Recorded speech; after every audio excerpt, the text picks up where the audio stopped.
Kelkar health सोल्युशनसोबत 3 महिन्याचा course पूर्ण केला आणि माझा हा एक्सपिरियन्स मला शेअर करावा असा वाटला. खरं सांगायचं तर हा कोर्स सुरू करण्याआधी हेल्थ म्हणजे आपल्यासाठी फक्त चांगलं खाणं, एक्सरसाइज करणं आणि काही झालं तर मेडिसिन्स घेणं एवढंच होतं. पण ह्या 3 महिन्यांमध्ये हेल्थकडे बघायचा माझा पूर्ण पर्स्पेक्टिव्हच चेंज झाला.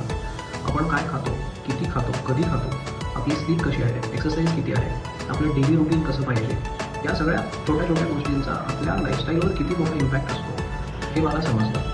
आणि फक्त थिअरी नाही, मी स्वतः हे सगळं फॉलो केलं आणि पर्सनली मला खूप चांगले रिझल्ट्स मिळाले. आपण एखादी हेल्थ प्रॉब्लेम झालं की लगेच त्याला बाहेरून सोल्युशन शोधतो, पण त्याआधी आपलं शरीर आपल्याला काय सांगतं आहे, आपण त्याला काय देतो आहे आणि आपली लाईफस्टाईल कशी आहे हे समजून घेणं तितकंच इम्पॉर्टंट आहे.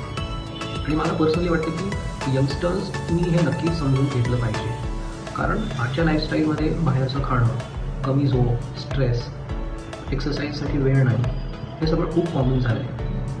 आपण यंग आहोत म्हणून हेल्थ आपली आपोआप चांगली राहील असं नाही. हेल्दी लाईफस्टाईल ही सवय सुरुवातीपासूनच लावणं एवढंच जास्त इम्पॉर्टंट आहे. मला या 3 महिन्याच्या जर्नीमधून काही हेल्थ टिप्सच नाही तर जगण्याची एक वेगळी आणि चांगली पद्धत शिकायला मिळाली. त्यासाठी केळकर हेल्थ सोल्युशनचं मी खूप खूप थँक्यू म्हणतो. माझा हा एक्सपिरियन्स मला खूप आवडला आणि डेफिनेटली हे सगळ्यांना रेकमेंड करेल, एस्पेशली यंगस्टर्सला तर नक्कीच. थँक्यू.